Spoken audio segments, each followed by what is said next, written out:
Assalamualaikum warahmatullahi wabarakatuh.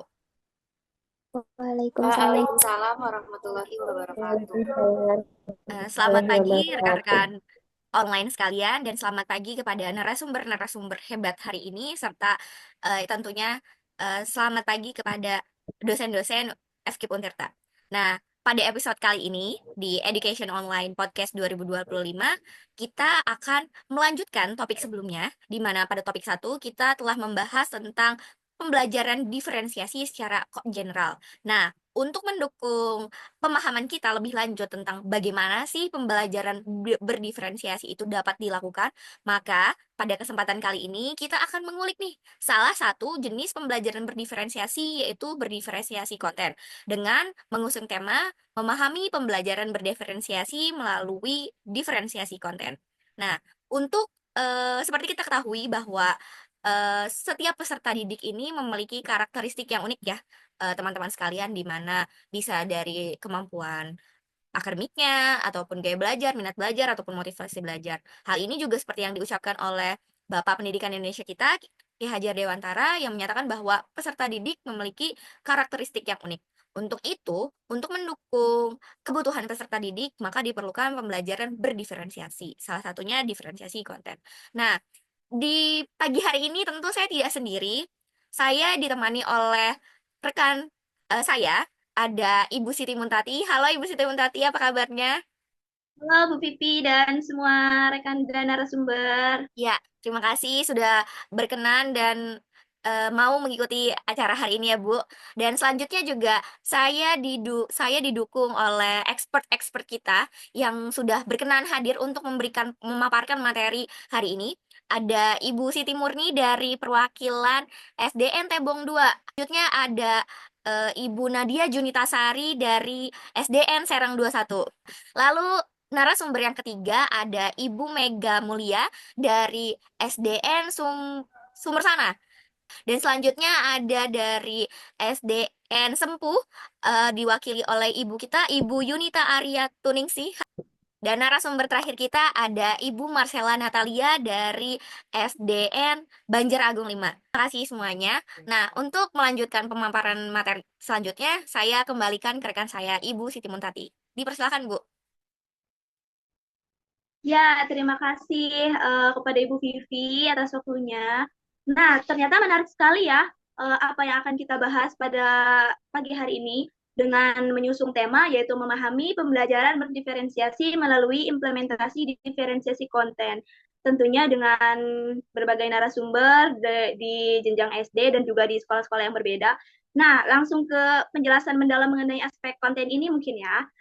Bisa dijelaskan kepada Ibu Nadia Junita Sari dari SDN Serang 21 lebih lanjut ya mengenai apa sih yang dimaksud dengan aspek konten ini dalam pembelajaran. Oke, baik. Terima kasih Bu Siti Montati. Jadi menurut saya terkait pembelajaran berdiferensiasi konten ini dia lebih mengacu kepada materi bahan ajar yang guru berikan kepada peserta didik. Yang mana sudah kita ketahui bahwa peserta didik ini memiliki tingkat kemampuan yang berbeda-beda. Ada yang baru berkembang dan ada yang sudah mahir. Jika peserta didik ini lebih memahami konsep dengan penjelasan teks, ada yang lebih bisa memahami melalui gambar atau video, atau bisa kita sebut gaya belajarnya itu ada yang visual, auditori, dan kinestetik. Nah, yang mana kita itu perlu memberikan variasi dalam konten untuk bisa memastikan semua peserta didik kita itu bisa memahami atau bisa belajar secara maksimal. Nah, yang mana dalam implementasinya itu, jika peserta didik misalnya sudah lancar membaca, kita bisa memberikan teks buku yang lebih kompleks. Berarti kita harus menyesuaikan bukunya terus apa yang kita berikan itu mereka. Oke, terima kasih. Terima kasih kepada Ibu Nadia. Jadi dapat disimpulkan dalam aspek konten ini yang terpenting adalah menyesuaikan materi dengan cara peserta didik memahami informasi ya Bu ya. Nah, menurut narasumber kedua kita, bagaimana cara terbaik untuk menyampaikan konten dengan berbagai kebutuhan peserta didik? Baik, Bu Tuti, terima kasih waktunya. Menurut saya sebagai guru, kita bisa menyediakan materi yang tadi sudah dijelaskan oleh Bu Nadia dengan berbagai tingkat kesulitan. Misalnya ada peserta didik dengan pemahaman mendasar itu bisa diberikan materi yang masih dasar. Nah, selanjutnya versi yang lebih kompleksnya untuk peserta didik yang sudah masuk tahap mahir itu diberikan kesulitan yang berbeda dengan materi yang lebih kompleks gitu ya. Peneliti juga bisa memberikan berbagai macam media pembelajaran seperti video, audio, teks, gambar, dan lain-lain untuk mengakomodasi gaya belajar mereka. Misalnya untuk cara didik yang visual, kita bisa menyediakan diagram ataupun infografis yang menjelaskan topik yang sedang dipelajarinya. Nah, untuk cara didik yang auditori bisa menggunakan podcast, rekaman, suara yang menjelaskan konsep tersebut. Jadi, kita bisa menyesuaikan dengan kemampuan ataupun gaya belajar mereka. Itu menurut saya, Bu Vivi. Ya, menarik sekali ya. Jadi kita tidak hanya eh, memberikan materi yang berbeda-beda, tetapi juga menggunakan berbagai media ajar yang bervariasi ya. Lalu dengan cara mereka tentunya pemilihan medianya itu disesuaikan dengan kebutuhan peserta didik. Iya, betul sekali, Bu Vivi. Nah, kalau untuk Bu Mega dari SDN Sumur Sana, bagaimana sih menurut pengalaman Bu Mega ini ya, tentang apa tantangan utama dalam menyusun konten pembelajaran diferensiasi ini di kelas atau di sekolah Bu Mega ini gitu. Bisa dijelaskan, Bu Mega? Ya, baik. Terima kasih untuk Ibu Siti Muntati. Nah, tantangannya dalam menyusun konten berdiferensiasi ini memang cukup besar ya, terutama dalam waktu dan persiapan untuk menyusun konten yang berdiferensiasi tersebut. Nah, kita juga sebagai guru perlu menyiapkan berbagai bahan ajar yang berbeda. Misalnya kita harus mempersiapkan materi yang lebih mudah untuk peserta didik yang masuk ke tipe berkembang dan menyiapkan materi yang lebih kompleks untuk peserta didik yang lebih mahir. Nah, ini berarti kita sebagai guru harus lebih kreatif dalam menyusun materi dan memanfaatkan berbagai sumber daya, baik itu sumber daya digital maupun buku ajar yang tersedia dan aktivitas di luar kelas juga. Nah, proses ini memang memerlukan waktu ekstra, tetapi kita harus melihat dampak ke depannya ya, Bu ya. Karena dengan kita melakukan pembelajaran diferensiasi ini pasti ke depannya akan membuat semua peserta didik mendapatkan pengalaman yang lebih berarti gitu, bermakna. Mempersiapkan materi yang beragam memang memakan waktu ya pasti Bu Mega, tapi saya rasa itu sebanding dengan manfaat yang didapatkan khususnya bagi peserta didik di mana mereka dapat mencapai tujuan pembelajaran dengan maksimal ya tentunya. Jadi menurut Ibu Marcella nih ya, bagaimana cara memonitor apakah konten yang kita berikan sudah efektif atau belum bagi peserta didik? Silahkan Bu Marcella. Baik, apa kedengaran suara saya? Terdengar Bu. Oke. Nih, terima kasih ya. Dimana untuk mengetahui apakah konten sudah efektif, kita bisa melakukan berbagai jenis evaluasi. Misalnya, kita bisa menggunakan penilaian formatif seperti kuis atau tugas yang berbeda-beda dengan tingkat kesulitannya sesuai dengan kemampuan peserta didik.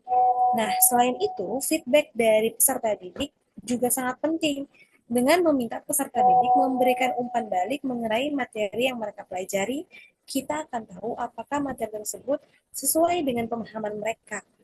Jika ada peserta didik yang masih kesulitan, kita bisa memberikan tambahan materi atau pendekatan berbeda yang lebih sesuai dengan kebutuhan mereka. Silahkan Ibu Tati, apakah ada tanggapan? Jadi, evaluasi dan umpan balik menjadi kunci ya untuk mengetahui apakah konten yang kita berikan ini sudah efektif atau belum ya. Nah, untuk narasumber 5 yaitu Bu Yunita dari STN Sempu 2. Nah, menurut Bu Yunita ini, apakah pembelajaran diferensiasi dalam aspek konten ini juga mempengaruhi hubungan antara guru dan peserta didik? Bagaimana tanggapannya untuk Bu Yunita?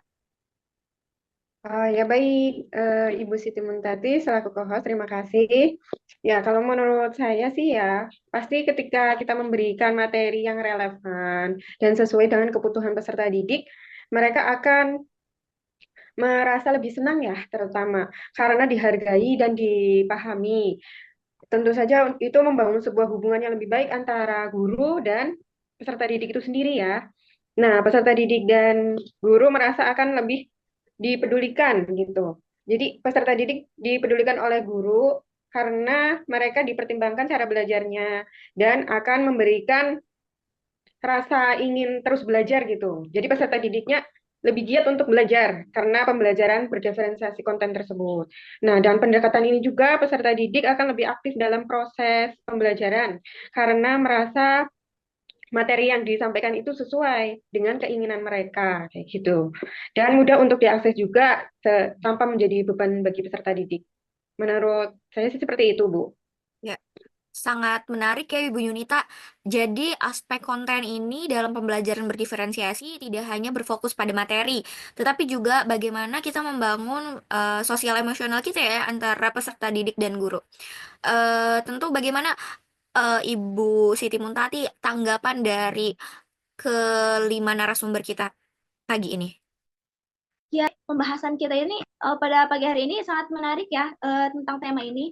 Nah, bisa saya tarik kesimpulan tentang pembahasan secara mendalam ini mengenai aspek konten dalam pembelajaran berdiferensiasi, bahwa aspek konten ini merajuk pada bagaimana pendidik, yaitu seorang guru, menyesuaikan pembelajaran agar sesuai dengan kebutuhan, kemampuan, dan gaya belajar peserta didik yang beragam, seperti yang sudah dipaparkan oleh para narasumber-narasumber hebat kita ini.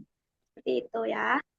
Ya, terima kasih banyak kami ucapkan kepada para narasumber yang telah memberikan tentunya insight baru kepada kita semua ya, yang mungkin pembelajaran berdiferensiasi ini menjadi sesuatu yang baru bagi kita, terkhusus bekal bagi kita untuk mengajar ke depannya sebagai calon guru profesional.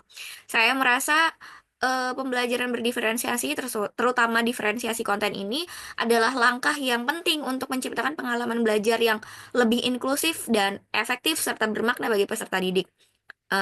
Semoga podcast hari ini memberikan wawasan baru bukan hanya bagi kita, tetapi bagi pendengar-pendengar sekalian, terutama bagi calon-calon guru serta guru-guru yang tetap ingin memberikan yang terbaik kepada peserta didik di kemudian hari. Akhir kata, terima kasih banyak ya kepada seluruh narasumber yang sudah hadir pada pagi ini. Saya juga mengucapkan terima kasih kepada Ibu Siti Muntati yang telah berkenan membantu saya untuk memandu acara di pagi hari ini. Dan akhir kata, sampai jumpa di episode selanjutnya.